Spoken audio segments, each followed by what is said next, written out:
ఆమె ఇంకొకటి మాట్లాడింది, బీజేపీతో వెళ్ళడానికి రెడీ అయ్యారు, బీఆర్ఎస్ బీజేపీలో విలీనం చేయడానికి రెడీ అయ్యారు, నేను జైల్లో ఉన్నప్పుడే ఈ ప్లానింగ్ జరిగింది, నేను అక్కడ ఉంటే కుదరదనే ఇప్పుడు నన్ను బయటికి పంపించే కుట్ర జరుగుతున్నది అని. అవన్నీ ఉట్టి కానీ అంటే బీఆర్ఎస్ బీజేపీ ఈమెను జైల్లోకెళ్ళి విడిపిస్తందుకు, ఈమె టీం ను జైల్లోకెళ్ళి విడిపిస్తందుకు బీజేపీ వాళ్ళతోని చాలా అండర్స్టాండింగ్స్ లకు పోయేటువంటి ప్రయత్నాలు చాలా జరిగినాయి. అవి చాలా మందికి తెలుసు కూడా, అది పెద్ద రాకెట్ సైన్స్ ఏం చెప్తలేదు, అది ఫ్యాక్ట్, అది జరిగినాయి. ఆ క్రమంలో చేసిన దాన్ని ఇప్పుడు ఆమె అవకాశంగా కేటీఆర్ మీద పెడుతుండొచ్చు, చెప్తుండొచ్చు.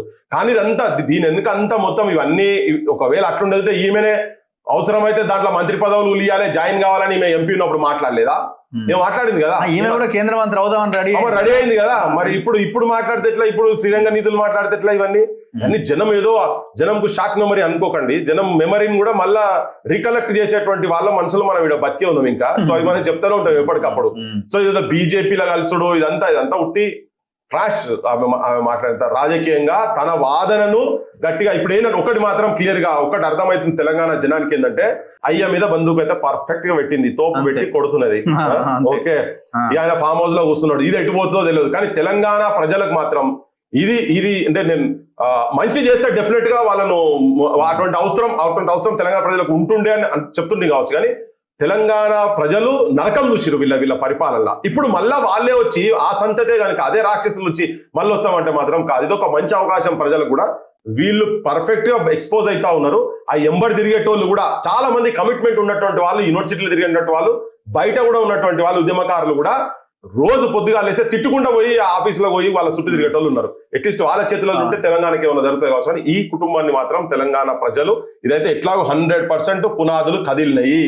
టిఆర్ఎస్ పునాదులు, బీఆర్ఎస్ పునాదులు గట్టిగా లేవన్న సంగతి కుటుంబంలో తేలిపోయింది కాబట్టినే అది కూల్తది, అది మునిగే నావా. What about Harish Rao? Yes, Harish Rao కూడా ఇంత ముందున్న క్రేజ్ లేదు హరీష్ రావుకు. హరీష్ రావుకు ఒక ఇప్పుడు ఈమె పార్టీ పెడితే ఆయన డైల్యూట్ అయినట్టే కదా, మళ్ళీ ఇంకొక ఆయన పార్టీ పెట్టినా ఉపయోగం ఉండదేమో. పక్కా ఉండదంత సీన్ లేదు. హరీష్ రావును చాలా దగ్గర ఉన్నటువంటి వాళ్ళే వదిలిపెట్టి పక్కకు జరిగారు. ఎందుకంటే ఎంత ఏం చెప్పినా మామతోటే ఉంటాడు ఈయన అనేది. అండ్ ఒక లీడర్ గా ఒక స్టేజ్ లో కొద్దిగా ప్రొజెక్ట్ అయినోడు స్లోగా డౌన్ ఫాల్ స్టార్ట్ అయింది హరీష్ ను. హరీష్ ను ఇప్పుడు పొలిటికల్ గా అంత ఈజీగా ఎవరు నమ్మే పరిస్థితి లేరు. ఆయన్నే వచ్చి ఒక రాజకీయ పార్టీ పెట్టి నేనే ఉంటా అంటే నేనే లీడ్ చేస్తా అంటే అంత ఈజీగా నమ్మేటోళ్ళు ఎవరు. అంత ముందు కొంత క్షేత్ర స్థాయిలో విత్ ఇన్ టీఆర్ఎస్ పార్టీ మనకు నచ్చినా నచ్చకపోయినా కొంత నెట్వర్క్ ఉండే, తనకు కూడా డెఫినెట్ గా ఉండే. ఇప్పుడు ఈటెల రాజేందర్ పెద్ద వీళ్ళిద్దరు బిగ్ ఫాలోవర్స్ ప్లస్ ఇద్దరు మంచి కలిసికట్టు ఉండే కదా. ఆయన మీద జరిగినప్పుడు ఈటెల రాజేందర్ మీద జరిగినప్పుడు ఈయన కేసీఆర్ తోనే ఉన్నాడు కదా.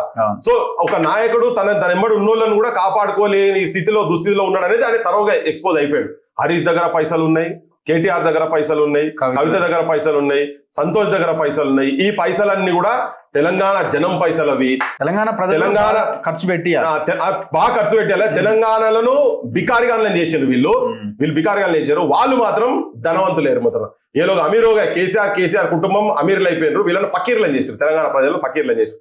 వాళ్ళ దగ్గర ఉన్న పైసలన్నీ కూడా రేవంత్ రెడ్డి అంటే కరెక్ట్ తెలంగాణ వాది, తెలంగాణ వాదం గుండె నుండి ప్రజలకు ఏమైనా చేయాలంటే మాత్రం ఇప్పటికే కక్కిచ్చి ప్రజలకు పంచుతామని చెప్పారు కదా.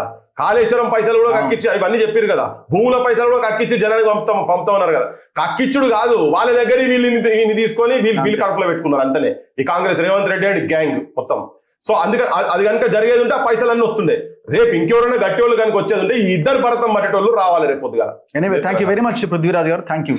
సో చూద్దాం రాబోయే రోజుల్లో కవిత పార్టీ పెడతారా, మరి డీల్ సెట్ అయిపోయి సైలెంట్ గా ఉంటుందా, మళ్ళీ దానికి ఏం కహాని ముందుకు తీసుకొస్తుందా అన్నది రాబోయే రోజుల్లో చూడాలి. ఏదేమైనా తెలంగాణకి ఇది మంచి పరిణామమే.